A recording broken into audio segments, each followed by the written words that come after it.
नमस्कार दोस्तों, मैं रत्नेश सर आप सभी का स्टडी 91 में स्वागत करता हूं। और कैसे हैं आप सभी? उम्मीद करता हूं आप सभी स्वस्थ होंगे, जहां भी होंगे मस्त।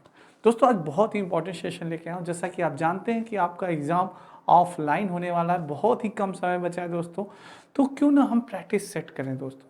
तो दोस्तों जिस प्रकार से ऑफलाइन में क्वेश्चन पूछे गए थे, वही क्वेश्चंस मैं आपके लिए बहुत ही महत्वपूर्ण क्वेश्चन लेके आया हूं। तो दोस्तों आइए उस पर डिस्कस होता है। बहुत इंपॉर्टेंट सेशन है, तो इस वीडियो एक बार शेयर कर दीजिएगा और लाइक कर दीजिएगा। आइए दोस्तों अपना सेशन स्टार्ट करते हैं।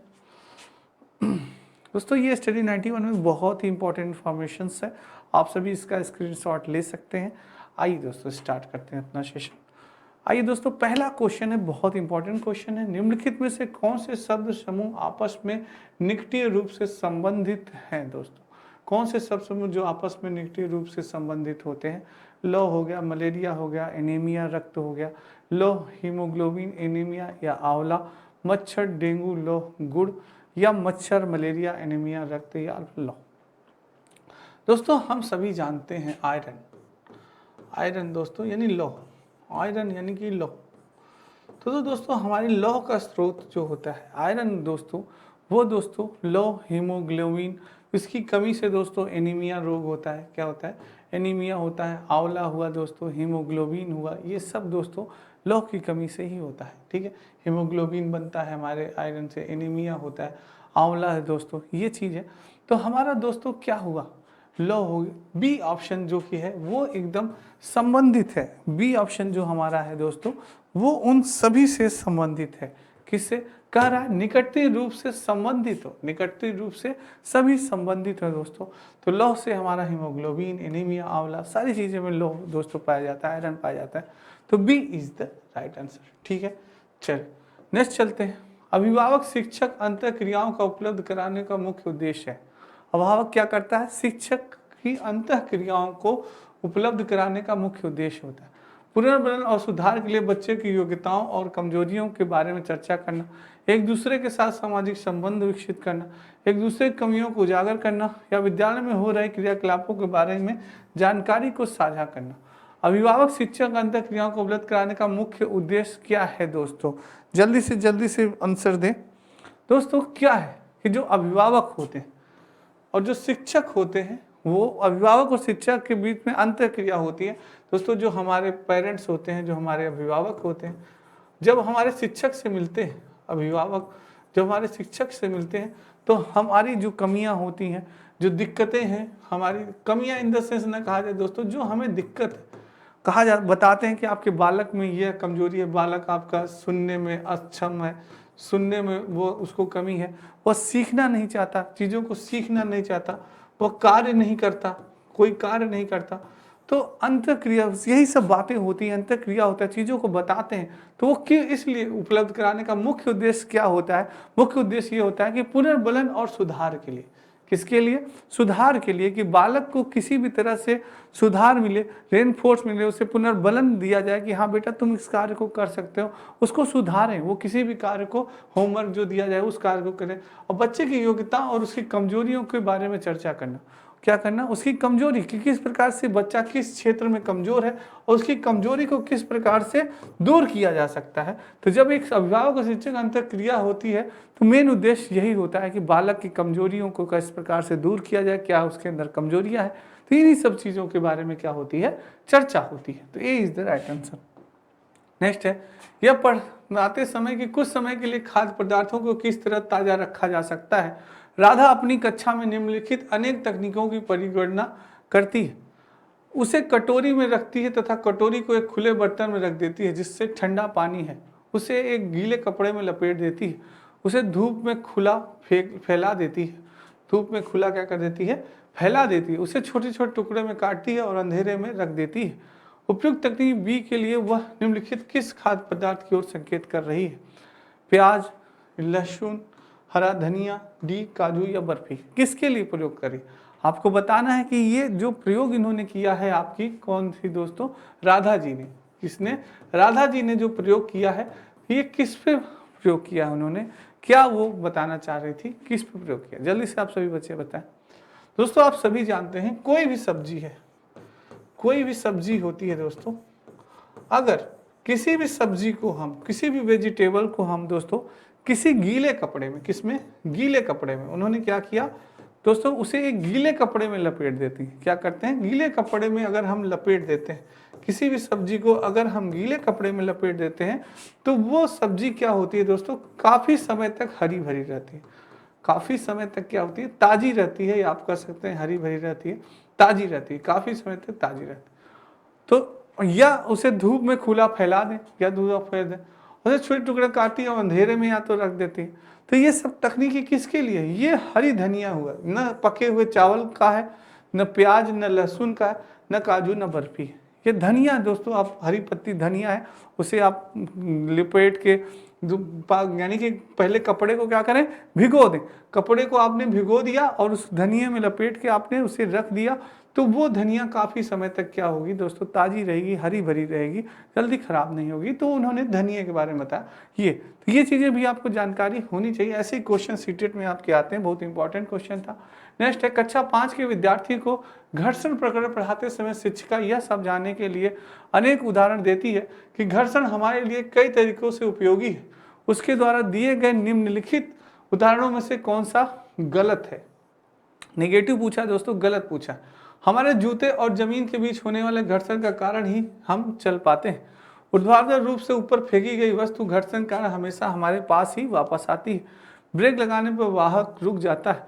पेन की नोक और पेपर के बीच होने वाले घर्षण के कारण ही हम लिख पाते हैं। तो दोस्तों कौन सा घर्षण का उदाहरण नहीं, तो हम सभी जानते हैं दोस्तों, जो हमारे जूते और जमीन, जो हमारे जूते होते हैं दोस्तों और जमीन के बीच में जब घर्षण होता है दोस्तों, जब हम चलते हैं तो वो घर्षण के कारण ही दोस्तों हमारा बैलेंस बना होता है और हम आसानी से चल पाते हैं, नहीं तो हम क्या हो जाए दोस्तों, गिर जाए। दूसरा उदाहरण है, ब्रेक लगाने पर वाहन रुक जाता है। दोस्तों आप गाड़ी मोटर्स में जो हमारे ब्रेक लगे होते हैं, गाड़ी और मोटर्स में जो हमारे ब्रेक लगे होते हैं, तो दोस्तों वो जब सड़क का जो घर्षण होता है, आप देखते हैं जो सड़क बनती है दोस्तों, वो क्या होती है, गिट्टीदार बनती है। क्या होती हैं, काफ़ी गिट्टीदार बनती हैं सड़कें हमारी दोस्तों। और जो हमारे टायर्स होते हैं उनमें स्पेस होता है। क्या होता है, आपने देखा होगा जो टायर्स बने हुए वो भी गिट्टीदार होते हैं, उसमें कहीं कहीं पे बीच बीच में स्पेस भी होता है। जैसे कि जब वो सड़क पे चलें तो उनका जब हम ब्रेक लगाएं तो वो घर्षण हो और वो ब्रेक से पहिए और सड़क के बीच में घर्षण हो और वो पहिए क्या हो, रुक जाए, वो वाहन क्या हो, जल्दी से रुक जाए। तो ये भी आपका एक घर्षण का ही नियम है। पेन की नोक और पेपर के बीच, जैसे दोस्तों मैं पढ़ा हूं, तो ये क्या हो रहा है, घर्षण हो रहा है। मैं चीज़ों को लिख रहा हूँ, ये बोर्ड पे मैं लिख रहा हूँ, तो क्या हो रहा है, ये दोनों के घर्षण के कारण ही मैं लिख पा रहा हूँ, नहीं तो मैं नहीं लिख पाता। तो वो चीज़ है। पर यहाँ बात दोस्तों हो रही है कि ऊर्ध्वाधर रूप से ऊपर फेंकी गई वस्तु घर्षण कारण हमेशा पास ही वापस, तो ये घर्षण कारण नहीं होती। किसी भी चीज़ को आप ऊपर फेंकेंगे फिर वो वापस आ जाए, तो क्या ये घर्षण का कारण नहीं, ये गुरुत्वाकर्षण का है। क्या है, ये गुरुत्वाकर्षण का है, यह गुरुत्वाकर्षण का नियम है कि हम किसी भी चीज को ऊपर फेंकते हैं तो वो चीज क्या हो जाती है, नीचे जमीन पर आ जाती है। ये गुरुत्वाकर्षण का है। आपने जानते होंगे न्यूटन ने गुरुत्वाकर्षण की खोज की थी जब से उनका ऊपर से गिरा था। तो ये चीज है दोस्तों, तो ये गुरुत्वाकर्षण का नियम है। बी आपका यह नियम नहीं है, बाकी सारे नियम घर्षण के नहीं पूछा है आपका, गलत क्या है। तो ये बहुत अच्छा क्वेश्चन, इंपॉर्टेंट क्वेश्चन है। आप सभी इसका स्क्रीनशॉट लेना चाहें तो ले सकते हैं। चलिए नेक्स्ट चलते हैं। सभी बड़े शहरों में सड़कों पर भारी संख्या में वाहनों के कारण पर्यावरण प्रदूषण की समस्या का सामना कर रहे हैं। पर्यावरण संरक्षण के लिए शहर के लिए व्यक्तिगत रूप से के माध्यम से अपना सहयोग दे सकते हैं। कैसे हम सहयोग दे सकते हैं, आने जाने के लिए सार्वजनिक यातायात व्यवस्था का प्रयोग करने पर, अक्सर घर से बाहर जाने से बचने में, व्यक्तिगत वाहन जैसे स्कूटर कार आदि नहीं रखने में, पर्यावरण सुरक्षित सीमा के लिए व्यक्तिगत वाहन इंजन की नियमित रूप से जांच करवाने। जल्दी से बताएं दोस्तों क्या है ये वायु प्रदूषण। हमें क्या करना है, वायु प्रदूषण को कम करना है। किसकी बात हो रही है, वायु प्रदूषण की बात हो रही है कि हमें वायु प्रदूषण को क्या करना है, कम करना है। वो बहुत बड़ी समस्या, आप जानते हैं वायु प्रदूषण से कई बीमारियां होती हैं दोस्तों, कई बीमारियां हैं, दमा है दोस्तों, हार्ट अटैक है, और भी कई चीज़ें होती हैं जो कि बहुत ही जानलेवा होती हैं दोस्तों, काफ़ी जानलेवा बीमारियां होती हैं। तो बात करें कि किस प्रकार से हम इसे रोक सकते हैं, तो आने जाने के लिए दोस्तों अक्सर घर से बाहर जाने से बचें। तो ये तो संभव नहीं है कि क्या हम घर से बाहर नहीं जाएंगे। दोस्तों हमें 10 कार्य है, 10 स्कूल जाना है, कॉलेज जाना है, कोचिंग जाना है, सब्जी लेने जाना है, तो ये बच नहीं सकते, ये संभव नहीं। व्यक्तिगत वाहन जैसे स्कूटर कार आदि नहीं रखें, ये भी संभव नहीं। कोई वाहन नहीं रखेगा, कोई गाड़ी नहीं रखेगा, कोई स्कूटर नहीं, ये भी संभव नहीं है। पर्यावरण सुरक्षित सीमा के लिए व्यक्तिगत वाहन इंजन का नियमित रूप से जांच करवाते हैं। तो ये भी दोस्तों ये चीज़ कहीं तक ये सही है कि हाँ पर आप वाहन का तो प्रयोग कर रहे हैं ना, वाहन का प्रयोग करने से धुएं नहीं निकलते, धुएं निकलते हैं ये भी। पर सबसे अच्छा जो है दोस्तों, आने जाने के लिए सार्वजनिक यातायात व्यवस्था का प्रयोग करें। सार्वजनिक यातायात दोस्तों जैसे साइकिल है, साइकिल का प्रयोग कर रहे हैं आप दोस्तों, ज़्यादातर हो सके पैदल चलें, ऐसे दोस्तों चीज़ों का प्रयोग करें, ऐसे वाहनों का प्रयोग करें जो कि दोस्तों बहुत ज़्यादा प्रदूषण न हो, प्रदूषणकारी न हो। सार्वजनिक यातायात का अगर आप प्रयोग कर रहे हैं तो वो आपके लिए बहुत ही लाभदायक होगा, जिससे कोई धुआं ना निकले, कोई प्रदूषण, वायु प्रदूषित न हो। तो ऐसी चीज़ जैसे साइकिल हो गई दोस्तों, और भी है चीज़ों का आप प्रयोग करें, ठीक है, इक्का गाड़ी हो गई, तो ये सब चीज़ें इनका प्रयोग करें। कहीं भी आने जाने, यानी थोड़ी सी भी दूरी अगर आपको जानी है तो आप गाड़ी से जा रहे हैं, बाइक से, तो वो गलत है। तो ये इज द राइट आंसर, सबसे ज़्यादा उपयोगी यही। नेक्स्ट चलते हैं। कक्षा 5 की समीर अक्सर समय पर पर्यावरण अध्ययन की शिक्षिका के पास दत्त कार्य जमा नहीं कराता, इससे निपटने का सर्वोत्तम सुधारात्मक उपाय क्या है? एक लड़का है जिसका नाम क्या है, समीर। एक शिक्षक बन के आप सभी को उत्तर देना। आप सभी क्या हैं, एक शिक्षक हैं, एक शिक्षक बन के आप सभी को उत्तर देना है। आपकी कक्षा में एक समीर नाम का लड़का है जो समय समय में जो पर्यावरण अध्ययन की शिक्षिका के पास दत्त कार्य जमा नहीं करता, यानी जो भी होमवर्क देती है, जो भी कार्य देती है, वो नहीं जमा करता। इससे निपटने में आप सर्वोत्तम सुधार के उपाय क्या दे सकते हैं? उसे खेलकूद की कक्षा में जाने से रोकना, अनियमितता का कारण पता करना और समीर को परामर्श देना, उसकी अनियमितता के बारे में अभिभावकों के लिए एक नोट लिखना, इस बात के विषय में प्रधानाचार्य को सूचित करना। क्या होगा, क्या करेंगे? क्या उसे खेलकूद की कक्षा में जाने से रोकेंगे? बिल्कुल नहीं। और भी ज़्यादा कार्य नहीं करेगा, और नहीं कार्य करेगा। खेलना अगर बच्चों को बंद कर देंगे, स्कूल ही आना बंद कर देगा, तो ये तो बिल्कुल नहीं। उसकी अनियमितता के बारे में अभिभावकों के लिए एक नोट लिखना, बिल्कुल नहीं। अगर आप अभिभावक के बारे में, अभिभावक शायद उतनी अच्छे से न समझ में आए और उनकी पिटाई करना प्रारंभ कर दें, उनकी क्या करना प्रारंभ कर दें, पिटाई करना प्रारंभ कर दें। अभिभावक पिटाई करना तुरंत, हाँ तुम्हारी क्लास से कंप्लेन आई थी, तुम नहीं कर रहे होमवर्क, क्यों नहीं पिटाई, शायद न उतने अच्छे समझ पाए। प्रधानाचार्य को सूचित करना, तो ये भी कार्य सही नहीं है। प्रिंसिपल साहब को डायरेक्ट यानी कि आप डायरेक्ट हेड मिनिस्टर के पास पहुंच गए, वहाँ सब पहले जब देखें प्रॉब्लम आपसे ही सॉल्व हो सकती है तो क्यों ऊपर पहुंचाना। तो आप क्या कर सकते हैं, अनियमितता का कारण का पता लगाइए, अनियमितता की क्या रीज़न है कि क्यों वो नहीं कार्य करके आता, उसका पता लगाइए और समीर को परामर्श दीजिए। समीर को क्या करिए, परामर्श दीजिए, बेटा तुम्हें ये कार्य करना है, ऐसे कार्य करना चाहिए तुम्हें, उसे परामर्श दीजिए, उसको मोटिवेट करिए। तो ये एक टीचर की क्वालिटी सबसे अच्छी है। B is the writer. जिन बच्चों ने बी बताया बिल्कुल सही बताया। नेक्स्ट है, वायु हर जगह प्रकरण पर पढ़ाते समय एक शिक्षक विद्यार्थियों से निम्नलिखित प्रश्न पूछता है। क्या प्रश्न पूछता है? क्या मृदा में वायु है? क्या पानी के अंदर वायु है? क्या हमारे शरीर में वायु है? क्या हमारी हड्डियों में वायु है? शिक्षक शिक्षार्थियों में निम्नलिखित में से कौन सा कौशल विकसित करने का प्रयास कर रहा है? हमेशा एक शिक्षक, आप यहाँ भी आपको एक शिक्षक की भांति सोचना है। हमेशा एक शिक्षक आपसे क्या कर रहा है, प्रश्न पूछ रहा है।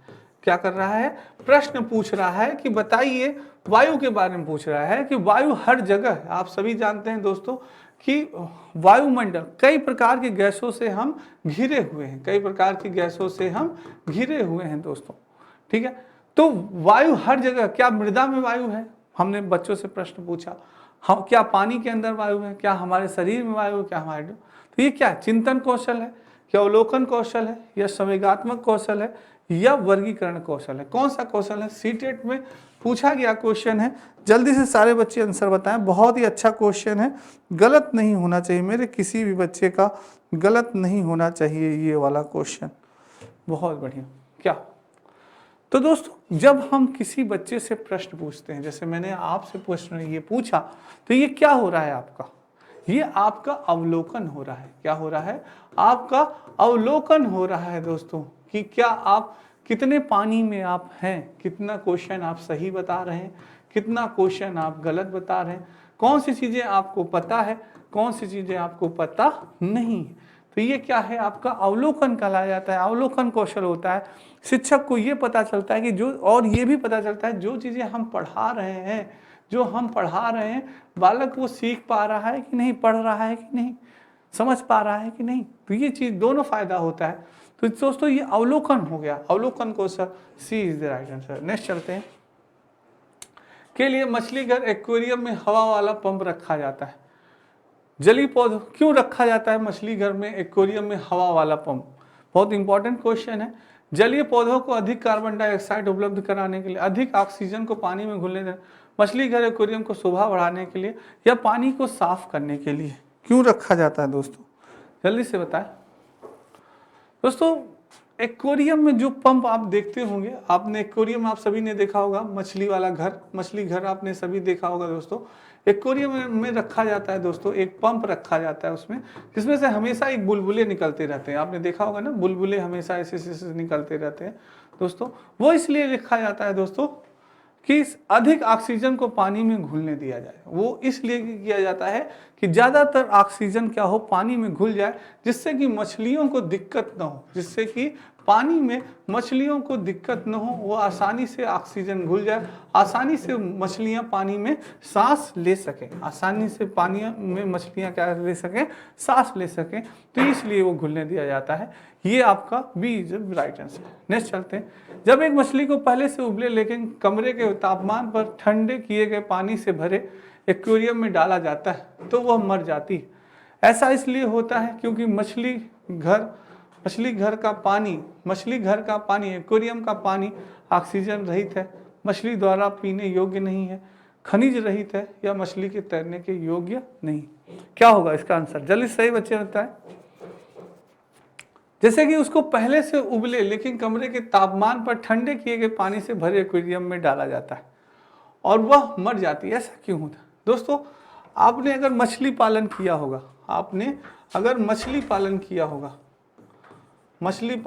होगा, या आपने एक्वेरियम में मछली पाली होगी अपनी, तो आपको बताया गया होगा, जो मछली पालने वाला उसने बताया होगा कि जब कभी आप पानी, जो आपका जो होता है दोस्तों एक्वेरियम, उसमें जब आप पानी डालिए तो उसमें आपको पानी वही डालना है जो दोस्तों काफ़ी समय से आप, जैसे ठंडा पानी, बहुत ज़्यादा ठंडा ना हो, बहुत ज़्यादा गर्म ना हो, जैसा पानी उसमें है दोस्तों। कोई भी नल का पानी है तो उसको कुछ देर के लिए आप दोस्तों, नल के पानी को कुछ देर के लिए आप किसी बर्तन में रख दें, किसी बर्तन में, या उसमें कुछ समय के लिए रख दें, जैसे कि वह पानी अनुकूलित हो सके उस पानी के अनुसार, जैसा पानी उसके एक्वेरियम में है दोस्तों। तभी दोस्तों कुछ समय बाद उस पानी को आप डालें उसमें एक्वेरियम में। नहीं तो अगर आपने डाल दिया तो मछली मर जाएगी। क्योंकि तब क्या होगा दोस्तों, क्यों मर जाती है मछली? क्योंकि खनिज रहित है दोस्तों। वो क्या, उसमें खनिज नहीं होता, इसलिए वो उसके पानी के अकॉर्डिंग वो नहीं होता, वो हो जाता है दोस्तों, इसलिए मछली मर जाती है।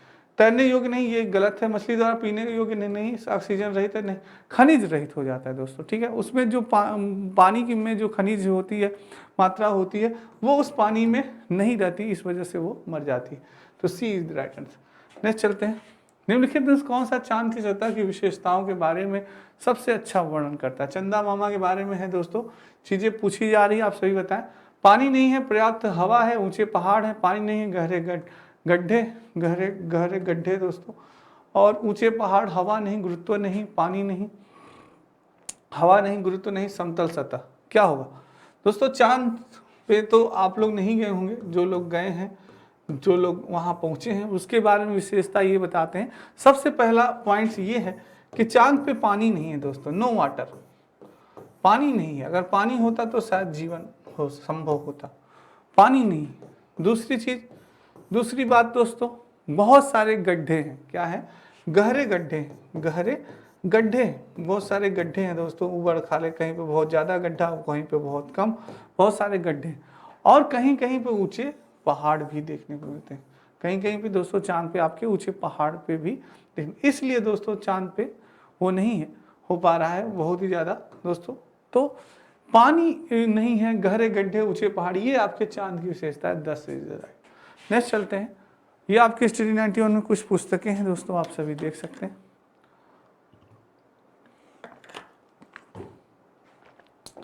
नेक्स्ट चलते हैं। आरती एक पोस्टर पर एक बीमारी की रोकथाम से संबंधित निम्नलिखित सावधानियां पढ़ाती है। अपने आसपास पानी को जमा न होने दें। पानी के बर्तन, कूलर और टंकियों को साफ रखें। यदि कुछ जगहों पानी इकट्ठा हो जाता है तो तेल के छिड़काव करें। स्वयं के बचाव के लिए जाली का प्रयोग करें। पोस्टर का उद्देश्य फैलने के बारे में जागरूकता पैदा करना। क्या है? चेचक और मलेरिया, डेंगू और हाई फ्लू, टाइफाइड और हैजा, डेंगू और जापानी मस्तिष्क ज्वर। क्या होगा दोस्तों? किसके बारे में वो बता रही है दोस्तों?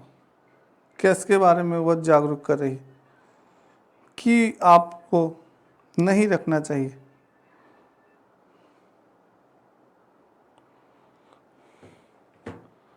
दोस्तों यानी कि आप जानते हैं डेंगू किस कारण होता है दोस्तों? डेंगू जो होता है वो मच्छर काटने से होता है। डेंगू मच्छर के काटने से होता है। तो दोस्तों मच्छर कहाँ उत्पन्न होते हैं? जहाँ पे पानी एकत्रित होता है, जैसे टंकी है दोस्तों, जहाँ पानी इकट्ठा हुआ दोस्तों, वही मच्छर उत्पन्न होने लगते हैं। तो पानी के बर्तन और कूलरों की टंकी आप देखते हैं, कूलर है दोस्तों, इसमें गर्मी पड़ रही है, आप लोग कूलर चला रहे हैं, तो कूलर का पानी आप क्या करते हैं? खुद छोड़ देते हैं, उसमें से निकाल के कूलर नहीं रखते। जब आप पानी नहीं निकालते और छोड़ देते हैं तो उसमें क्या होते हैं? मच्छर उत्पन्न होने लगते हैं दोस्तों। क्या होते हैं? आपके मच्छर उत्पन्न होने लगते हैं, और वही क्या होते हैं? डेंगू के दोस्तों वो होते हैं। और डेंगू ही नहीं दोस्तों, मस्तिष्क ज्वर होता है वो भी मच्छरों के काटने से ही होता है। यदि कुछ जगहों पानी इकट्ठा हो जाता है, तेल का छिड़काव करना चाहिए। तो दोस्तों अगर पानी इकट्ठा हो जा रहा है तो आप तेल का छिड़काव करें, तो जिससे दोस्तों मच्छर वहाँ पे बैठ नहीं पाएंगे, अंडा नहीं दे पाएंगे और वहाँ उत्पन्न नहीं हो पाएंगे। स्वयं के बचाव के लिए जाली का प्रयोग करें। जाली इन द सेंस दोस्तों मच्छरदानी। किसकी बात कर रही है? मच्छरदानी की कर रही है बात। आरती जो है किसकी बात कर रही है? मच्छरदानी का, कि आप मच्छरदानी का प्रयोग करें तभी आप मच्छर से बच सकते हैं। तो ये चीज़ है। तो ये दोस्तों डेंगू और जापानी मस्तिष्क ज्वर जो होता है ये मच्छरों के कारण ही होता है। D is the right answer. ठीक है, चलिए नेक्स्ट चलते हैं। जीवन प्रक्रियाओं का कौन सा युग्म पेड़ पौधों और जीव जंतुओं दोनों में मिलता है? पेड़ पौधों में भी मिलता है और जीव जंतुओं में भी मिलता है।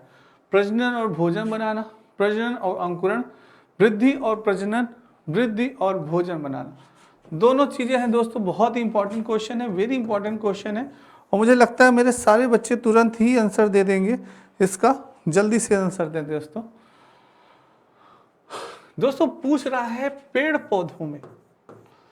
पौधों में वो चीजें होती हैं और वही चीजें जीव जंतुओं में भी होती हैं।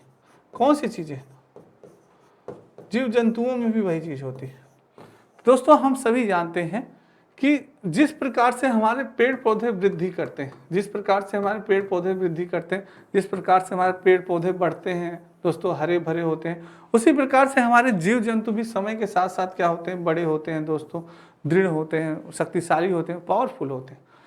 और उसी तरह से दोस्तों प्रजनन की प्रक्रिया भी हमारे पेड़ पौधे भी करते हैं और हमारे जीव जंतु भी करते हैं। तो ये दोनों प्रक्रिया हमारे पौधे और जीव जंतु दोनों करते हैं, जो कि समान प्रक्रिया होती है वो है। तो यानी सी इज द राइट आंसर। वृद्धि और प्रजनन सी होगा दोस्तों। बहुत बढ़िया। नेक्स्ट है, अंजलि की सहेली दांतों में क्षय से बचने के निम्नलिखित 4 तरीके बताती है। जो दांत के क्षय हैं उसके 4 तरीके बताती है। आइए जानते हैं क्या तरीके हैं। दिन में 2 बार ब्रश करें। जो 6 तरीके हैं उसको 2 बार ब्रश करें। इन्हें मेल कम न हो इसलिए ब्रेसेस पहने दोस्तों, इन्हें मेल कम न हो इसलिए ब्रेसेस पहने। मिठाइयाँ, चॉकलेट्स और कार्बन युक्त पेय पदार्थ न लें। हर खाने के बाद कुल्ला करें। यानी कि दोस्तों आप खाना खाते हैं तो पानी से दोस्तों अपने मुंह को जरूर धोएं। ये कहने का सेंस है, पानी से मुंह को धोएं दोस्तों। ठीक है। अंजलि के उपयुक्त तरीकों में से किसका अनुपालन करना चाहिए? इतने तरीके इन्होंने बता दिए, अब कौन सा करना चाहिए? सी, डी और ए, डी, बी और ए और सी। आप सभी जल्दी से बताएं कौन सा आपको पालन आप करेंगे दोस्तों, कौन सा करेंगे? कि दांतों में जो क्षय होता है दोस्तों, दांतों में आपके कीड़े लग जाते हैं, दांतों में आपका पानी लगने लगता है, आपके दांतों में दोस्तों कई सारी दांतों से संबंधित बीमारियां होती हैं। पानी लगने लगता है, ठंडा लगने लगता है, कोई भी चीज़ खाते हैं, ठंडी चीज़ खाते हैं तो दांतों में भी आपके ठंडी लगने लग, गर्म चीज़ खाते हैं गर्म लगने लगता है, और कीड़ों के कारण आपके दांत कमज़ोर होने लगते हैं, टूट जाते हैं, कई सारे रोग हैं। तो उसके लिए क्या है दोस्तों, आपका क्या होगा, सबसे पहले तो मिठाई, चॉकलेट और कार्बन पेय पदार्थ हमें नहीं लेना है। ये हमारा पहला तो ये सही हो गया। दूसरा है दिन में 2 बार ब्रश करेंगे, ये होगा। हर खाने के बाद कुल्ला करें दोस्तों, ये हो गया। हर खाने के बाद कुल्ला करना चाहिए, बिल्कुल हमें कुल्ला करना चाहिए। और दोस्तों दिन में 2 बार ब्रश करना चाहिए, बिल्कुल सही है। एक सुबह और एक शाम। दोस्तों सुबह तो हम सभी ब्रश करते हैं, हो सके तो इवनिंग में भी, यानी शाम को भी अगर आप ब्रश करते हैं, क्योंकि जब हम सो जाते हैं दोस्तों तो सोते वक्त तो हमारा मुंह का मूवमेंट होता नहीं है कि मुंह हमारा हिला चला। कुछ महान आत्मा है तो ऐसे नहीं सोते वक्त भी खाते रहते हैं, नहीं ऐसा नहीं। तो दोस्तों जब हमारा मुंह स्थिर होता है तो हमारे जो जर्म्स होते हैं वो ज़्यादा अटैक करते हैं हमारे दांतों पे, तो इसलिए जब हम अगर ब्रश करके वो करेंगे तो जर्म्स ऑलरेडी डेथ हो जाएगा। तो इसलिए हमें 2 बार करना चाहिए। तो सी, डी और ए ये सही है दोस्तों, A is the right answer. Next चलते हैं। भारत लोग को प्रायः ज़्यादा मांसपेशियों और बॉडी मास बनाने की आवश्यकता होती है। इस उद्देश्य के लिए उन्हें ऐसा आहार लेने की आवश्यकता है जो से भरपूर हो। किससे? कार्बोहाइड्रेट। इससे तो मोटापा बढ़ेगा भाई, कार्बोहाइड्रेट से मोटापा बढ़ेगा, बहुत ज़्यादा मोटापा, सुस्ती, आलस नहीं होगा। वसा, विटामिन, प्रोटीन। वसा से भी होगा, विटामिन नहीं हो। कौन सा होगा दोस्तों? प्रोटीन। ज़्यादातर आप जो वजन उठाते हैं, जो दोस्तों पहलवान होते हैं, जो एथलीट्स होते हैं दोस्तों, जो 100 मीटर शूटर रनर होते हैं, जिसमें मेहनत ज़्यादा लगती है, आपको कुल मिला के जिसमें ज़्यादा मेहनत लगे दोस्तों, जिसमें ज़्यादा मेहनत लगती है, तो उसके लिए हमें प्रोटीन की बहुत ही आवश्यकता होती है। किसकी आवश्यकता होती है? प्रोटीन की आवश्यकता होती है दोस्तों। तो D is the right answer. चलिए नेक्स्ट चलते हैं। एक विज्ञान शिक्षिका श्वसन प्रकरण पढ़ाने के बाद परीक्षा का आयोजन करती है, तो यह देखती है कि अधिकांश विद्यार्थी श्वसन और सांस लेने के बीच अंतर को नहीं समझ पा रहे हैं। यह किसका कारण हो सकता है? वह उनकी कक्षा अध्यापिका नहीं है, विद्यार्थी प्रश्न को सही तरीके से नहीं समझ सके, शिक्षिका की कक्षा में प्रायः बहुत अनुशासनहीनता रही है, वह कक्षा में प्रभावी तरीके से संबंधित श्रृंखला को व्याख्यायित नहीं कर सके। क्या हो दोस्तों? आप एक टीचर हैं, क्या हैं आप? एक शिक्षक हैं, और आप एक विज्ञानी शिक्षक हैं और श्वसन प्रकरण पढ़ाने के बाद परीक्षा का आयोजन करती हैं। आप एक विज्ञान के शिक्षक हैं भाई, बिल्कुल श्वसन प्रकरण आपने पढ़ाया विज्ञान के बारे में कि हम ऐसे सांस लेते हैं, हम कौन सी गैस लेते हैं, कौन सी गैस छोड़ते हैं, कार्बन डाइऑक्साइड, ऑक्सीजन लेते हैं, कार्बन डाइऑक्साइड छोड़ते हैं, तो ऐसी ऐसी चीज़ों को आपने पढ़ाया। अधिकांश विद्यार्थी श्वसन और सांस लेने के बीच अंतर को नहीं समझ पा रहे, तो ये किसका कारण होता है? तो ये वह कक्षा में प्रभावी तरीके से संबंधित संकुलना को आपने क्या किया? व्याख्यात आप नहीं कर पाए, सही से पढ़ा नहीं पाए। D is the right answer. Next चलते हैं। निम्नलिखित से भोजन बनाने का कौन सा तरीका अच्छा है? सब्जियों को काटना और तब उन्हें चलते पानी में धोना। दोस्तों इंटरव्यूज में ये बहुत पूछा जाता है कि सब्जियों को बनाने से पहले धोना चाहिए या काटना चाहिए, कई बार ये क्वेश्चन आता है। तो सब्जियों को काटने और पकाने से पहले उन्हें कुछ समय के लिए धूप में रखना, बैक्टीरिया नष्ट करने के लिए सब्जियों का। बहुत आसान क्वेश्चन है, सारे बच्चे जल्दी आंसर दे पाएंगे कि भाई सब्जियों को काटने से पहले उन्हें अच्छी तरह से पहले धोना चाहिए और फिर काटना चाहिए। D is right answer. कई बार ये क्वेश्चन पूछा गया। नेक्स्ट है, उसे सुनिए जो अन्यों से भिन्न है। पेट्रोल हो गया, पैराफिन हो गया, मोम हो गया, ग्रीस हो गया। दोस्तों एकदम आसान क्वेश्चन है, साफ दिख रहा है कि जो हमारा कोयला होता है दोस्तों, ये कोयला हमारा दोस्तों खनिज पदार्थ से मिलता है, जो हमारे दोस्तों लकड़ी और पुराने अवशेषों से दोस्तों ये नीचे जो वो होता है उसी से हमें प्राप्त होता है हमारा कोयला। बाकी दोस्तों तरल पदार्थ है, पेट्रोल है, पैराफिन, मोम है, ग्रीस है, ये सब तरल पदार्थ है। कोयला, तो D is the right answer. Next चलते हैं। नेफ्रिटिस एक ऐसा पौधा है जो मेंढकों, कीड़े मकोड़े और चूहे जैसे छोटे जीवों को अपने अंदर फांस कर खा जाता है। हमारे देश में यह पौधा कहाँ पाया जाता है? अरुणाचल प्रदेश, मेघालय, असम में, उड़ीसा। नेफ्रिटिस पौधा दोस्तों जो कि घड़े के आकार का इसके पौधा होता है, आप सभी को मैंने इसके बारे में पढ़ाया है। घड़े के आकार का ये पौधा होता है नेफ्रिटिस, जो कि दोस्तों ये एक प्रकार की गंध छोड़ता है, जिससे सारे जानवर खींचे चले आते हैं दोस्तों। एक घड़े के आकार का होता है नेफ्रिटिस पौधा, और मेढक हुए और भी कीड़े मकोड़े आते हैं और ये आसानी से ये फिर अपना ढक्कन बंद कर लेता है और उन्हें खा लेता है। ये कहाँ पाया जाता है? मेघालय में पाया जाता है। B is the right answer. Next चलते हैं। प्रयोग और प्रयोगात्मक कार्य करते हुए श्यामा को निष्पादन कक्षा में सर्वश्रेष्ठ होता है। उसे बहुत सृजनात्मक शिक्षार्थी माना जाता है, इसलिए वह के द्वारा श्रृंखलाओं को सीखती है। किसकी? अनुकरण होगा, अपसारी चिंतन या मॉडलिंग। बहुत अच्छा क्वेश्चन है, सी टेट में वेरी इंपॉर्टेंट कर लीजिएगा। सी टेट में पूछा गया क्वेश्चन है, किसी से भी बच्चे से गलत नहीं होना चाहिए। क्या होगा दोस्तों? जल्दी से बताएं दोस्तों। दोस्तों ये होगा आपका अपसारी चिंतन। क्या करती है वो? सी इज द राइट आंसर। संकल्पनाओं को सीखती है, सृजनात्मक सिंचाई मानी जाती है, तो वो अपसारी चिंतन करेगी। C is the right. Next question है, सहयोगात्मक अधिगम में पुराने एवं अधिक दक्ष विद्यार्थी छोटे एवं कम कुशल विद्यार्थियों का आकलन करते हैं। इसका परिणाम क्या है? सहयोगात्मक अधिगम कैसा है? सहयोगात्मक अधिगम, आप सहयोग से सीख रहे हैं। अधिगम इन द सेंस सीखना, सहयोग से किसी चीज को आप सीख रहे हैं दोस्तों, सहयोग से सीख रहे हैं। पुराने अधिगम छोटे एवं कम कुशल विद्यार्थियों का आकलन करें। इसका परिणाम क्या है? उच्च उपलब्धि और स्व गरिमा, उच्च नैतिकता विकास, समूहों में दंड या गहन प्रतियोगिता। ये भी वेरी इंपॉर्टेंट क्वेश्चन है, जल्दी से आंसर बताएं बच्चे। गलत नहीं होना चाहिए। ये क्या है? उच्च उपलब्धि है। क्या है? बहुत ही उच्च उपलब्धि है कि आप स्वयं सहयोगात्मक अधिगम सीख रहे हैं और स्वयं गरिमा अपनी बना रहे हैं। उच्च उपलब्धि है ये। ए इज द राइट आंसर। बिल्कुल बहुत सही आंसर दोस्तों। तो ये आपके दोस्तों स्टडी 90 में कुछ इन्फॉर्मेशन दी गई है जो कि बहुत इंपॉर्टेंट है। ई बुक्स दिए गए हैं, बहुत इंपॉर्टेंट है। तो दोस्तों उम्मीद करता हूँ आज की क्लास आपको बहुत ही अच्छी लगी होगी। तो एक बार दोस्तों शेयर जरूर करिएगा, लाइक जरूर करिएगा और हो सके दोस्तों कल फिर मिलेंगे बहुत इंपॉर्टेंट टॉपिक के साथ। तब तक दोस्तों राधे राधे, जय श्री कृष्ण और जय हिंद दोस्तों।